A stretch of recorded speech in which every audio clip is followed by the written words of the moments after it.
October 1st, 1966, London. Eric Clapton was performing with Cream when his roadies decided to have some fun. There was a young American in the audience who looked too confident for someone nobody knew. Let's invite him up, they thought. Watch him fail. Give everyone a laugh. Minute 0.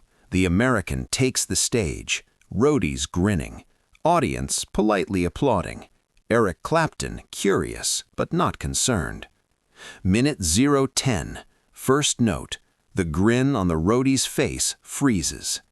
Minute 0:30. The audience has stopped talking, started paying attention. Minute 0:100. Eric Clapton realizes this isn't a joke. This American can actually play. Minute 0:30. Clapton tries to match what the American is doing. Can't do it. Minute 0:200. Clapton has stopped trying, just watching, in shock. Minute 0:230. The American is now playing guitar behind his back, with his teeth, creating sounds nobody knew existed. Minute 0:300. Eric Clapton puts down his guitar and walks off his own stage. 3 minutes. That's all it took for Jimi Hendrix to announce his arrival in London, and for Eric Clapton to realize he'd just met the only guitarist in the world better than him. The setup started innocently enough. October 1st, 1966 was supposed to be just another Cream concert at the London Polytechnic. About 500 people packed into a venue built for 400, all there to worship Eric Clapton, the guitarist who all of London called God. And it wasn't hyperbole. Graffiti all over the city proclaimed Clapton is God, on walls, bridges, bathroom stalls, subway stations. Everywhere you looked, those 3 words. Because in 1966 London, Eric Clapton was considered untouchable, the best guitarist in Britain, maybe the best in the world. Cream was on fire that night. Jack Bruce's bass was thundering, Ginger Baker's drums were explosive, and Clapton's guitar was doing what it always did, making 500 people believe they were witnessing something divine. But in the 3rd row sat someone the roadies noticed during a break between songs. A young black man with a massive afro, wearing a bright purple velvet jacket with a ruffled shirt. He looked completely comfortable, almost too comfortable, sitting there like he belonged on stage instead of in the audience. "You see that American?" one roadie said to his colleague, nodding toward the 3rd row. "The one in the purple jacket? Yeah, what about him? Look at him, sitting there like he owns the place. Think he's a guitarist? Probably thinks he is. Americans always do. They hear Muddy Waters once and suddenly they're blues experts. Should we invite him up? Have Eric show him how it's really done?" The other roadie grinned. "That's brilliant. Watch some amateur struggle through a simple progression while Eric makes it look effortless. The crowd will love it.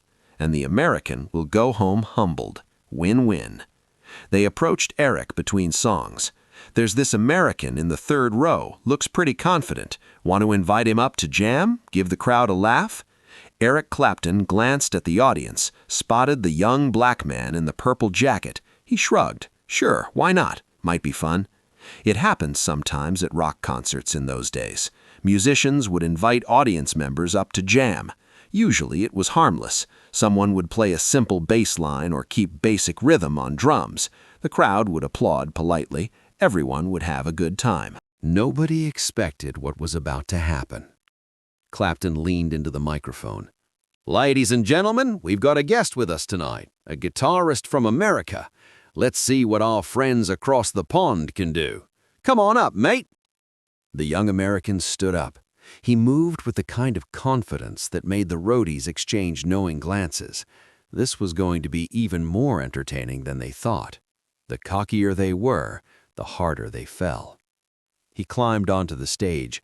The roadies were grinning. The audience was politely curious.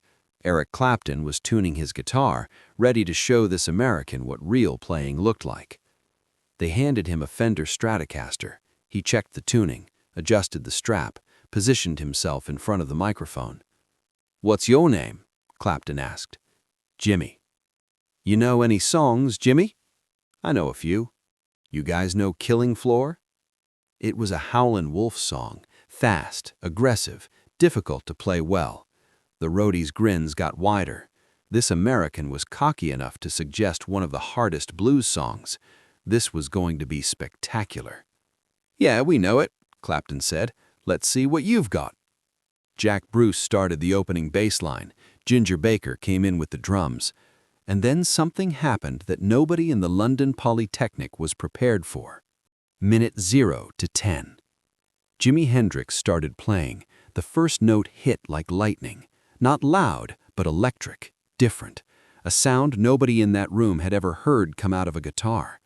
The roadie who'd suggested inviting Jimi up felt his grin freeze on his face. That wasn't the sound of an amateur. That was something else entirely. The second note bent in a way that shouldn't be possible. A quarter tone, then a half tone, vibrating with emotion. By the third note, the other roadie's grin had disappeared completely. Minute 0:10 to 0:30. The audience stopped talking. The polite curiosity vanished, replaced with focused attention. Something extraordinary was happening on stage. Jimmy's fingers moved across the fretboard faster than seemed humanly possible, but it wasn't just speed, it was feel. Every note had intention, emotion, purpose. He'd bent strings until they screamed. He used feedback as an instrument instead of avoiding it. He was playing rhythm and lead simultaneously, filling space that normally required two guitarists. The roadies weren't grinning anymore. They were staring with their mouths open. Minute 0:30 to 1 minute. Eric Clapton was still playing, trying to match Jimmy's energy, but even 30 seconds in, something was becoming clear to him. This wasn't just good guitar playing, this was something he'd never encountered before. Clapton tried to follow where Jimi was going musically, but it was like trying to follow someone who was speaking a language you'd never heard. The notes made sense individually, but the way Jimi connected them, the spaces he left, the sounds he created, it was beyond anything Clapton had studied. In the audience, people were starting to stand up, not to leave, to see better, to get closer to whatever was happening on that stage. Minute 1 minute to 1 minute 30.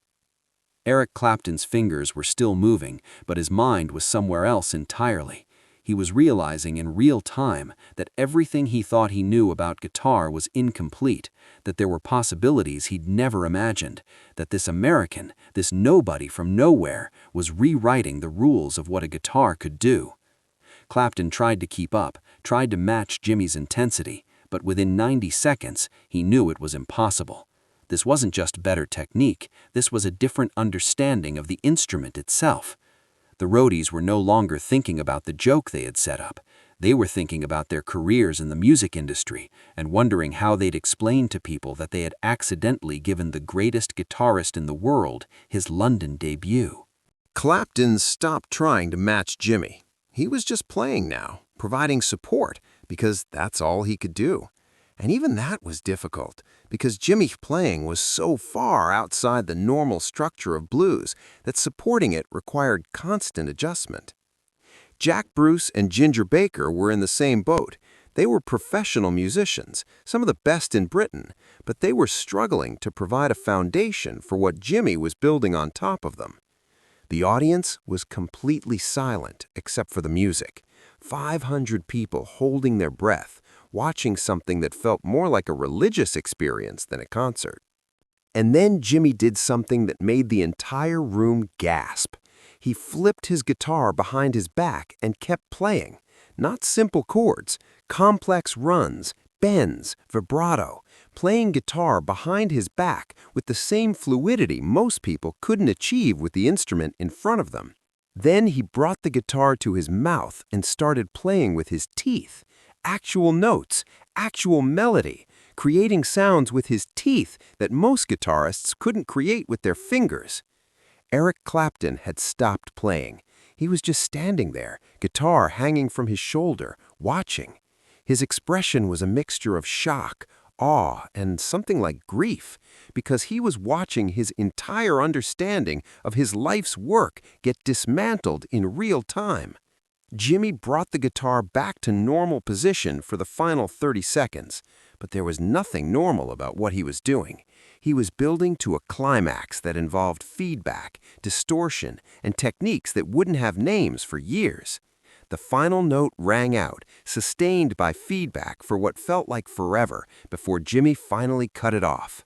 Silence. Complete, absolute silence. 500 people trying to process what they'd just witnessed. And then Jimi did something nobody expected. He didn't applaud. He didn't congratulate Jimi. He put down his guitar, turned around, and walked off his own stage. Just walked away, in the middle of his own concert, because he couldn't stand there and pretend to be in the same league as what he'd just witnessed.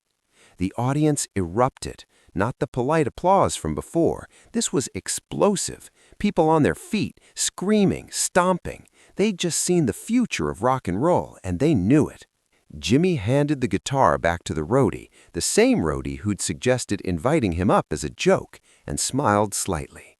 Then he walked off stage like he'd just played a normal set. Backstage, Eric Clapton was in the dressing room smoking a cigarette. His hands were shaking.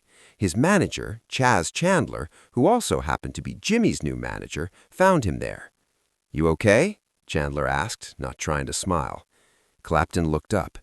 "You never told me he was that fucking good." "I tried to tell you." "No," Clapton said, standing up and pacing. "You said you found an American guitarist. You said he was talented. You didn't say he was that. What the hell was that?" "That," Chandler said, "was Jimi Hendrix. I brought him over from New York last week." 3 minutes. It took 3 minutes for him to completely destroy my understanding of guitar. Everything I thought I knew. Everything I've worked for. 3 minutes. "He didn't destroy anything. He just showed you what else is possible." "I need to learn from him," Clapton said. "Learn from him?" "Everything he just did. I need to understand it. The feedback, the distortion, the technique, all of it." And that's exactly what Eric Clapton did. Over the following weeks and months, Clapton studied everything Jimi Hendrix did. He started incorporating feedback into his playing, something he'd previously avoided as unprofessional. He experimented with distortion in ways he'd never considered. He even got a perm, trying to make his straight hair look more like Jimi's massive afro. "What are you doing?" his bandmates asked when they saw the perm. "Studying," Clapton said. He never literally asked Jimi for guitar lessons, but he might as well have, because Eric Clapton, the man London called God, spent the next year essentially being Jimi Hendrix's student, learning from the American he'd invited on stage as entertainment. The roadies who'd set up the joke never forgot what happened that night. Years later, one of them was interviewed for a rock documentary. "We thought we were setting up this cocky American for public humiliation," he said. "We were laughing before he even picked up the guitar. Then he started playing and the laughter died in about 10 seconds. By the end of 3 minutes, we'd accidentally given the greatest guitarist who ever lived his London debut. I'm either the luckiest or the stupidest person in rock and roll history." The lesson of those 3 minutes isn't about guitar technique or musical ability. It's about assumptions, about laughing at people before you know who they are, about setting someone up for failure and watching them turn it into triumph. They laughed at Jimi Hendrix when he picked up the guitar. They thought he was a joke, an amateur, someone to be humiliated for entertainment. 3 minutes later, God walked off his own stage, and the person they'd been laughing at became the person everyone wanted to study. In rock and roll, 3 minutes can change everything. It can turn a joke into a legend. It can transform laughter into awe. It can take someone who was nobody and prove to 500 people and one very humbled God that greatness doesn't announce itself. It just picks up a guitar and plays. If this story of turning mockery into mastery inspired you, hit that subscribe button and give this video a thumbs up. Share it with someone who's ever been underestimated or laughed at. Have you ever proven doubters wrong in spectacular fashion? Tell us in the comments.